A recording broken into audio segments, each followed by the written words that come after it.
Next on the 5 o'clock report. You don't have the cards right now. You're gambling with World War III. Honestly, it was very frustrating to me and a little bit scary. If Americans can get back to church, we're going to see massive revival. Now, let's go to the newsroom.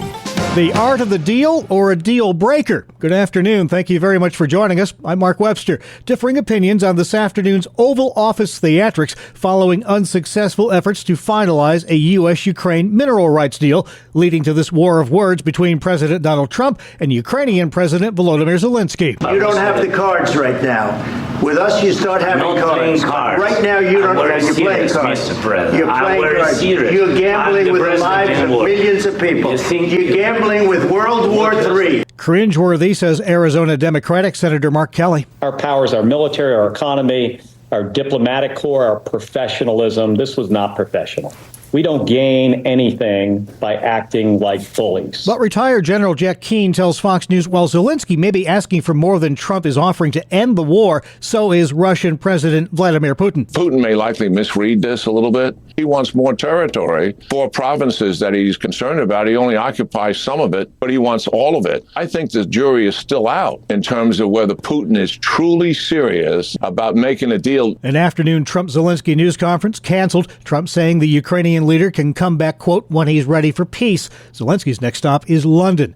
UN Secretary General Antonio Guterres issuing a warning to the U.S. today about going through with cuts to U.S. AID around the globe. The reduction of America's humanitarian role and influence will run counter to American interests globally. Earlier this week, the Trump administration cut 92% of U.S. AID foreign aid grants and awards.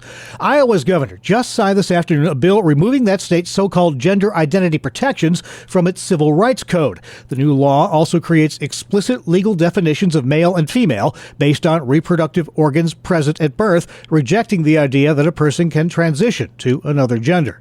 A couple dozen suspected Mexican drug cartel leaders are now in U.S. prisons, including one who's been on the U.S. wanted lists for decades. This big decision by Mexico to release dozens of cartel operatives into U.S. custody signals the country is making good on its promise last month to the Trump administration to crack down on drug trafficking. CBS's Nicole Skanga. Protesters back on campus at New York's Columbia University.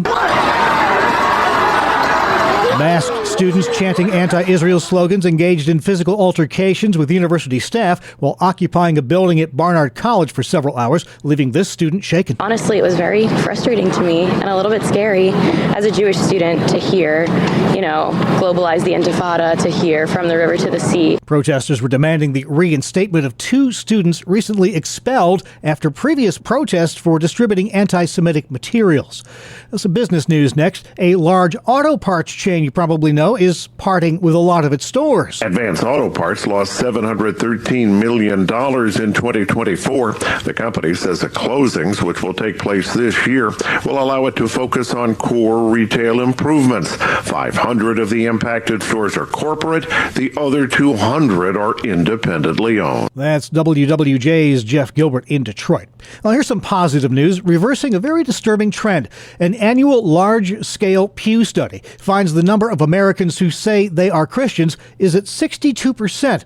That's a marked slowing of a steady decline in that percentage over the last 18 years. Pastor David Engelhardt at King's Church in New York tells Fox News, I think we're really in the very, very beginning stages of seeing national revival, which is change of behavior, change of direction. And there's no time like now for people to get back to church. If Americans can get back to church, we're going to see massive revival across the nation. When Pew did its first such study in 2007, the number of Americans identifying as Christian was much higher, at 78%.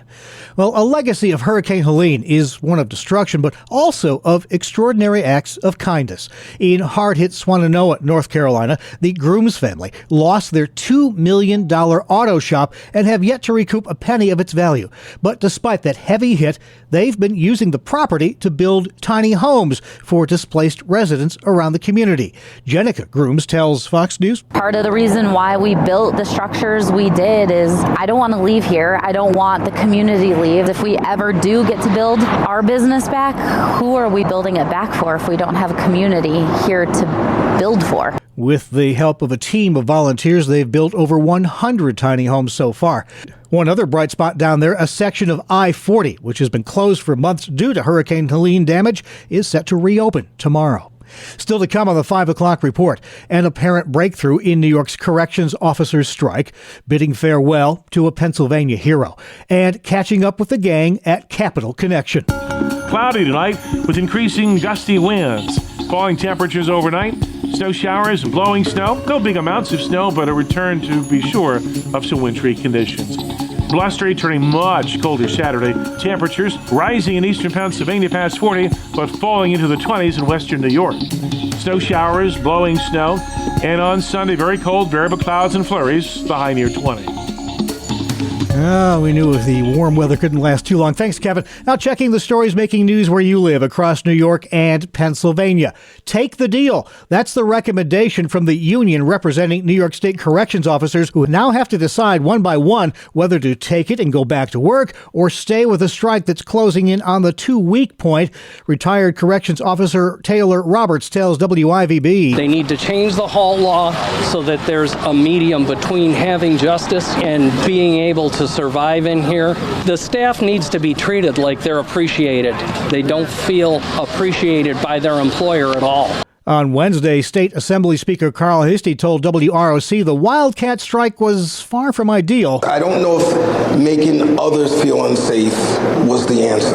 I get it, they're not happy, they want changes, but I don't know. I just don't believe this was the way to get it done. According to a union memo, the proposal includes no discipline for any guards who return to work by the deadline and continuation of a freeze on the HALT Act that limits use of solitary confinement as a disciplinary measure.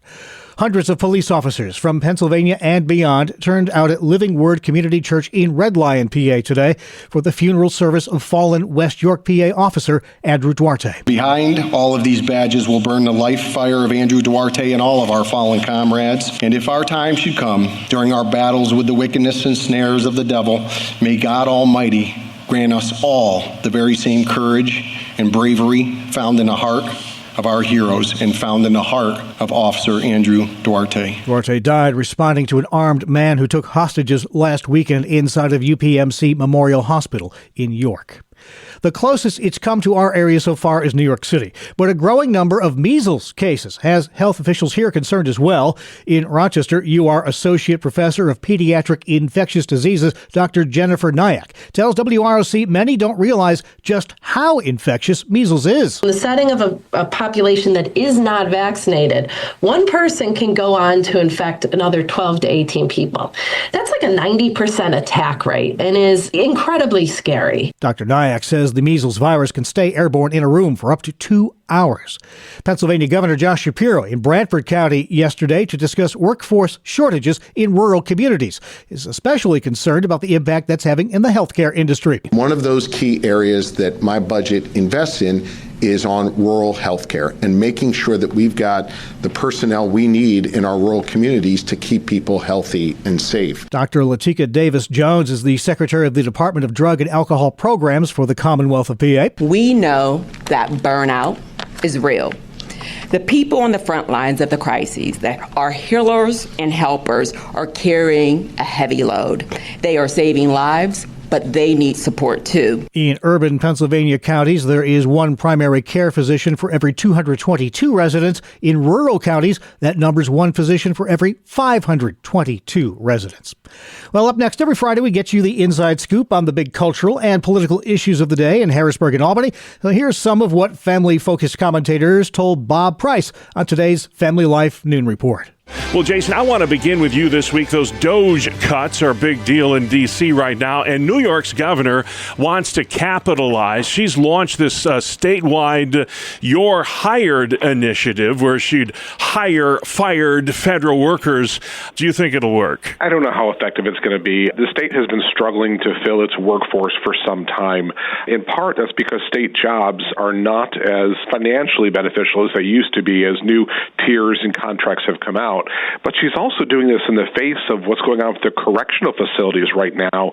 And so just the public optics of trying to cover both of those is making it very difficult from a PR perspective. Michael, big news in sports, high school sports in Pennsylvania. The PIAA, the Pennsylvania Interscholastic Athletic Association, high school sports governing authority, says it will align with President Trump's executive order that bans biological boys in girls' sports. Your reaction to that bit of news this week? Well, I guess number one, I'd just say it's about time because that's a very popular position with the public to keep boys and girls sports separate.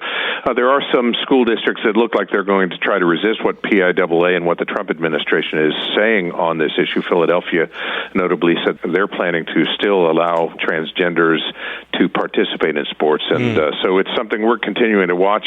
We encourage people to go to our independencelaw.org website to find out more detail on putting good policies in place in the local school district. Jason, let's talk marijuana. It's surpassed alcohol in terms of daily use among Americans.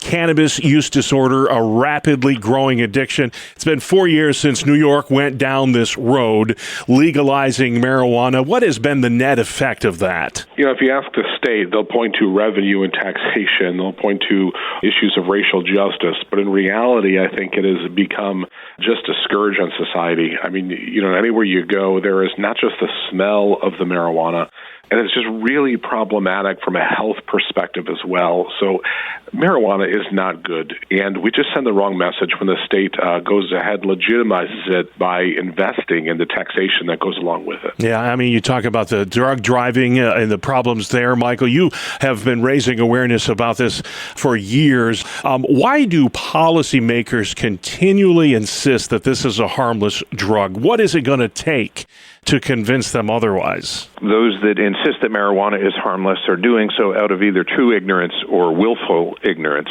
because the facts tell us just the opposite, as Jason just talked about. I mean, the evidence in states across America that have legalized, including New York, demonstrate the severe harms, mental health, severe youth addiction rates, impaired driving, organized crime, and more. I would say the most effective way to convince fence-sitting lawmakers to oppose legalization is to have big numbers of constituent contacts, visits, phone calls, emails telling them to vote no on marijuana. It's either going to be the big marijuana lobbyists or the common sense voice of the people that win this fight. Jason, legislative day is fast approaching. Mark your calendar, Tuesday, March 18th. This is that time of year when believers, followers of Jesus Christ, come to the Capitol and let the state legislators know their position on the issues. We have a continuing transgender issue here in our state. While many states are moving away from that, we're digging in the heels here in New York. And someone needs to stand up for these kids. There are so many issues that need to be heard, and this is an opportunity with a collective voice to rise up and say to the legislature, listen to our concerns. Thank you, gentlemen. You can hear the full 10-minute version of Capital Connection in podcast form 24/7. Find it on the newscast page and familylife.org, or our exclusive podcast and features on Apple Podcasts, YouTube, Spotify, and the Family Life Now app. Your nightly market report is up next, brought to you by Faithward Advisors. Wall Street finished the week higher despite a brief sell-off during Friday's session. Stocks traded in the red after President Trump's Oval Office clash with Ukraine's president. However, they rose sharply in the final hour. At the closing bell, the Dow Jones Industrial Average gained 601 points to 43,840. The S&P 500 added 92 points to 59,54, and the Nasdaq rose 302 points to 18,847. Faithward Advisors, a Christian financial planning firm helping faithful stewards do more. Details are available at faithwardadvisors.com. This is the 5 o'clock report on Family Life. The love of money renders us ineffective for advancing the kingdom of God. Hi, I'm Rob West with a Faith and Finance Minute. In Mark 4:19, Jesus says, "The cares of the world and the deceitfulness of riches and the desires for other things enter in and choke the word and proves it unfruitful." Jesus is talking about loving money more than God.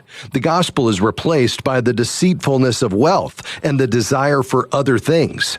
Often when we acquire wealth, our sin nature makes us believe we did it on our own. We didn't need God. We have great wealth, but there's no fruit. Money itself is neither good nor bad, but all we have comes from God. He owns everything, and we must be humble, grateful, and generous toward His kingdom. Manage your finances wisely with the easy-to-use FaithFi app. Download FaithFi, Faith and Finance from your app store, or learn more at faithfi.com. Coming up on the 5 o'clock report, grab the maple syrup. It's National Pancake Day. Pancakes! Pancakes! No pancakes. Pancakes! No pancakes! Well, we've got an Arctic cold front that'll be slicing through the region overnight tonight into tomorrow, bringing with it wind, tumbling temperatures, and a bit of snow. The call for tonight, cloudy skies and turning windy. We'll have rain and snow showers. Temperatures will be rising this evening, then tumbling late tonight. Then for tomorrow, blustery and much colder. We'll have snow showers, blowing snow, and temperatures that'll be falling through the 30s and in some cases through the 20s. And then very cold on Sunday, clouds, sun, lake flurries, and high temperatures in the mid-teens to the upper 20s across the region. Okay, thank you very much, I think, Kevin Williams. Finally at 5. Hey, who else could go for some flapjacks right now? Too early for flapjacks? It's never too early or too late. Call them flapjacks, Johnny cakes, griddle cakes, hot cakes, or just pancakes. Never has there been a better use of milk, eggs, flour, oil, and butter to get the morning off to a great start. They may, in fact, be the oldest breakfast food in human history, though the word pancake first emerged in 15th century Middle English. Ancient Greeks and Romans called them alita dolcia, or another sweet. They used olive oil, honey, and curdled milk in theirs.